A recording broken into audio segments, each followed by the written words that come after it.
ជំរាបសួរបងប្អូនទាំងអស់គ្នាសូមស្វាគមន៍មកកាន់ Channel YouTube Proti ជួបខ្ញុំបានមកដល់វីដេអូទី12ហើយបងប្អូនហើយនៅក្នុងคลิปវីដេអូចំណេះដឹងទី12នេះដែរខ្ញុំបាទសូមទៅការបង្ហាញបងប្អូននឹងពីរបៀបបដូរឈ្មោះថ្មីនៅក្នុង account Facebook នៅក្នុង account Facebook មិនថាបងប្អូនទើបតែបង្កើតថ្មីឬមួយក៏បង្កើតប្រើយូរហើយបងប្អូនអាចធ្វើការបដូរឈ្មោះបានដូចគ្នាប៉ុន្តែបងប្អូនត្រូវចាំថានៅក្នុង Facebook ពេលបងប្អូនធ្វើការបដូរឈ្មោះថ្មីហើយបងប្អូនត្រូវតែប្រើឈ្មោះថ្មីហ្នឹងរហូតដល់2ខែស្មើនឹង60ថ្ងៃទើបបងប្អូនអាចធ្វើការបដូរឈ្មោះថ្មីបានម្ដងទៀតវាខុសពីរូបភាពនៅលើ profile បាទបងប្អូនអាចធ្វើការបដូររាល់ថ្ងៃក៏បានដែរប៉ុន្តែឈ្មោះនេះគឺអត់ទេណាបាទដូច្នេះមុននឹងបងប្អូនធ្វើការផ្លាស់ប្ដូរបងប្អូនត្រូវតែនឹករកឈ្មោះមួយណាដែលបងប្អូនស្រឡាញ់និងពេញចិត្តបំផុតចាំបងប្អូនធ្វើការផ្លាស់ប្ដូរឥឡូវសូមធ្វើការបាយកាមេរ៉ាបន្តិចដើម្បីធ្វើការបង្ហាញបងប្អូនលម្អិតនៅលើស្ដាប់ដៃតែម្ដងបាទជាដំបូងបងប្អូនចូលមកក្នុងបាទ account Facebook របស់បងប្អូនមកបាទ clear ចោលសិនបាទរួចហើយចូលមកក្នុងបាទកម្មវិធី Facebook ឬក៏ account Facebook ហ្នឹងបាទពេលដែលចូលមកបងប្អូនរកមើលបាទ profile ក៏បានបាទនេះ profile បងប្អូនអាចចុចទៅលើ 3 ក៏បានណាបាទ profile ជួនកាល Facebook ខ្លះវារត់នៅខាងក្រោមនេះបាទនេះដូចរបស់ខ្ញុំអញ្ចឹងបាទនៅខាងក្រោមជួនកាលនៅខាងលើណាបាទឥឡូវសូមចុចទៅលើ profile ចុះបាទពេលដែលចុច profile ហើយបងប្អូននឹងឃើញនេះបាទ Facebook ដែលខ្ញុំធ្វើការបង្កើតថ្ងៃមុន Proti បាទមកដល់នេះបងប្អូនរកមើលសញ្ញាបាទ 3 នៅខាងលើផុតបាទខាងបាទឆ្វេងដៃនេះនៅខាងក្រោមរូបផ្ទះណាបាទបងប្អូនចុចបន្តចូលមកពីលើ 3 ហ្នឹងបាទពេលបងប្អូនចូលមកក្នុង 3 ហើយបងប្អូនរកមើលនិមិត្តសញ្ញាកងចក្រនេះបាទភាសាអង់គ្លេសគេដាក់ថាបាទ setting and privacy ចុចចូលមក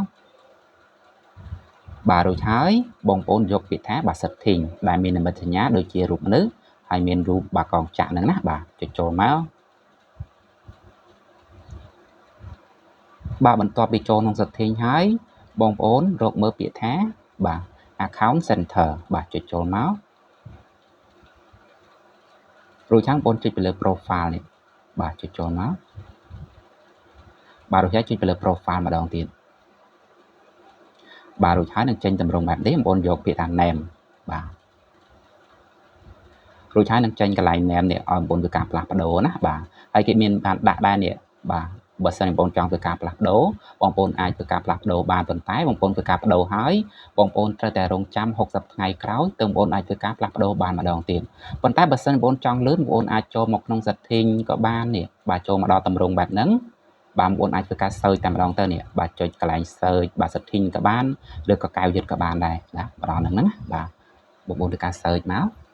ឥឡូវខ្ញុំសូមធ្វើការចូលសារថ្មីសិនណាបាទចូលក្នុង Facebook បាទរួចហើយចុចទៅលើ profile បាទរួចហើយបាទរក 3 នៅខាងលើបាទរួចហើយចុចរកមើលនិមិត្តសញ្ញាកងចក្រដែលមានភាសាអង់គ្លេសគេថាបាទ setting and privacy បាទរួចហើយចុចចូលមក setting បាទមកដល់តំណងនេះបងប្អូនបាទចង់លឿនបងប្អូនចុចកន្លែងពាក្យថា search setting ឬមួយក៏កៅយឹតនេះបាទចុចកៅយឹតមករួចចាំបងប្អូនធ្វើការវាយទៅណាបាទសូមវាយមកបាទដាក់ថា name នេះសេតែប៉ុណ្្នឹងមក name រួចចាំបងប្អូននឹងឃើញខាងក្រោមនេះគេដាក់ថា account center ហ្នឹងបាទ name ចុចចូលមកបាទតែប៉ុណ្្នឹងទៅបងប្អូននឹងដល់តម្រងបាទបដូរឈ្មោះកន្លែង name ហ្នឹងណារួចចាំបងប្អូនធ្វើការកែទៅបាទឈ្មោះហ្នឹងបងប្អូនចង់ធ្វើការកែដាក់ឈ្មោះខ្មែរក៏បានអង់គ្លេសក៏បានដែរស្រេចចិត្តរបស់បងប្អូនណាបាទលើសូមធ្វើការកែមកនេះតារាបាទពីមុនឈ្មោះរបស់ខ្ញុំបាទ Proti ឥឡូវខ្ញុំធ្វើការដាក់កែដាក់តារាសំណាង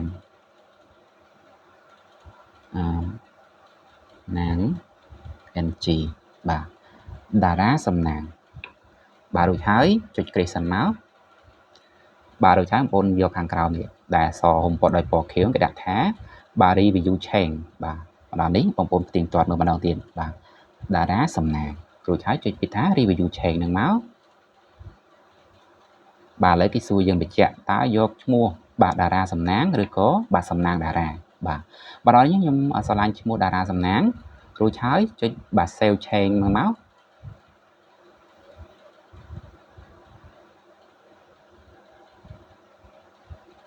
បាទចាំមើលចេញដូចម៉េច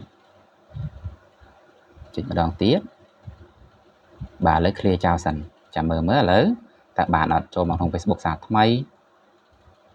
បាទរួចហើយចុចចូល profile នេះបានហើយ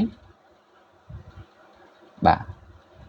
គ្រាន់តែដូរភ្លាមគឺបាន plate តែម្ដងបាទនេះតារាសំណាងចុចចូល profile មកនៅឃើញនេះតារាសំណាងហើយមានបងប្អូននៅ comment នៅក្នុង page របស់ខ្ញុំផ្សេងអធិស្ឋាននៅក្នុង channel របស់ខ្ញុំផ្សេងគឺគាត់ថាដូរអត់បានគឺអត់មានអីបងប្អូនគ្រាន់ធ្វើការបដូរប៉ុណ្ណឹងមកគឺបានហើយបាទអត់មានអីអត់បានទេណាបាទអញ្ចឹងវីដេអូរបស់ខ្ញុំមានតែប៉ុណ្្នឹងទេបងប្អូនហើយមុនគ្លីបពីបងប្អូនតែក៏សូមជូនពរជូនចៃដល់បងប្អូនរកទទួលទីមានបានហើយបើសិនជារាល់ការនិយាយស្ដីរបស់ខ្ញុំមានលើសខ្វះខាតត្រង់ចំណុចណាខ្ញុំបាទក៏សូមខន្តីអភ័យទោសពីសំណាក់ពុកម៉ែបងប្អូនផងបាទនេះពេលនេះដែរខ្ញុំបាទក៏សូមអរគុណការជម្រាបលាជួបគ្នានៅវីដេអូក្រោយបាយបាយ